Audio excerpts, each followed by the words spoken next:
Session 5 of Behold, I am doing a new thing. We've been talking about not dwelling on the past, but there are things of our past that we do need to get rid of. There's a verse in Leviticus 26:10. You'll still be eating last year's harvest when you'll have to move it out to make room for the new.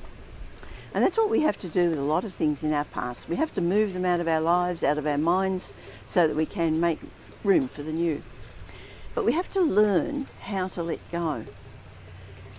I was hearing the other day about training a trapeze artist. And one of the first things they do is they take them up about 10 feet in the air, get them to grab hold of the swing, and then let go. And of course, there's a net below them. And when they're comfortable at 10 feet, letting go, then they take them up to 15 feet, let go. So 15, 20, they're learning to let go before they can learn the new technique of being a trapeze artist. There are past hurts and failures that we need to let go of. Of course, that involves quite a bit of work sometimes, but we need to do it if we want to see the new things. Psalm 57 was written by David at a time when he was running away from Saul. He'd already been anointed as the king, but Saul was still there as king, and Saul had become very jealous of David and was out to try and kill him. So David and his men were on the run.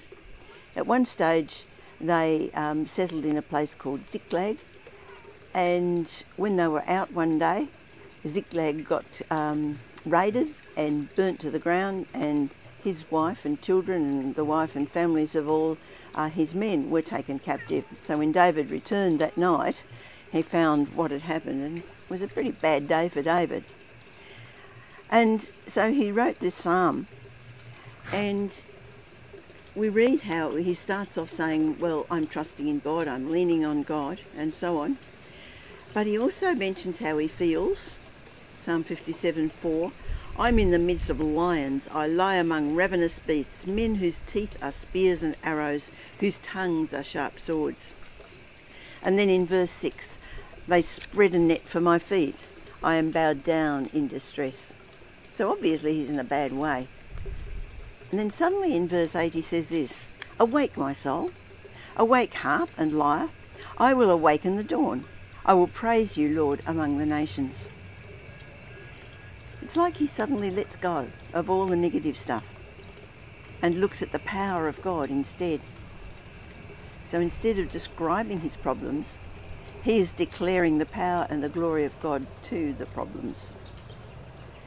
Apparently, on the very day that he did that, he was able to retrieve his family, and Saul died.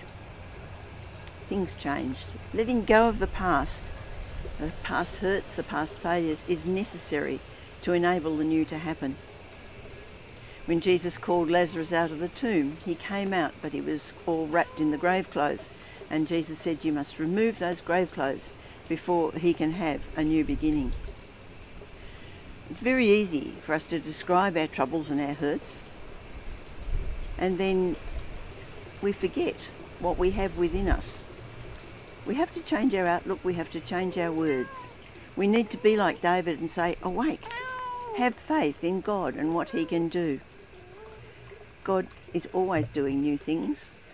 If we're living in the past, we're going to miss that out. And so we need to be willing to let go of those past things that we may experience the new.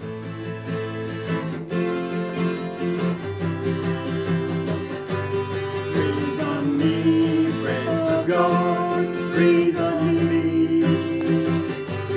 Breathe on me, breath of God, breathe on me. I come alive, when you breathe on me. I come alive, when you breathe on me. Awake, awake, awake my soul.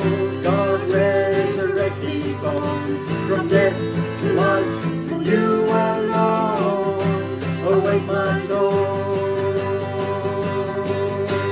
Speak to me, word of God, speak to me.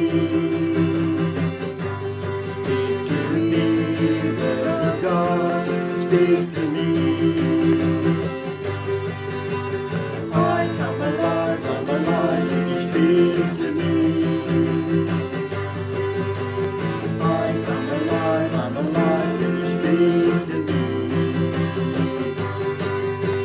awake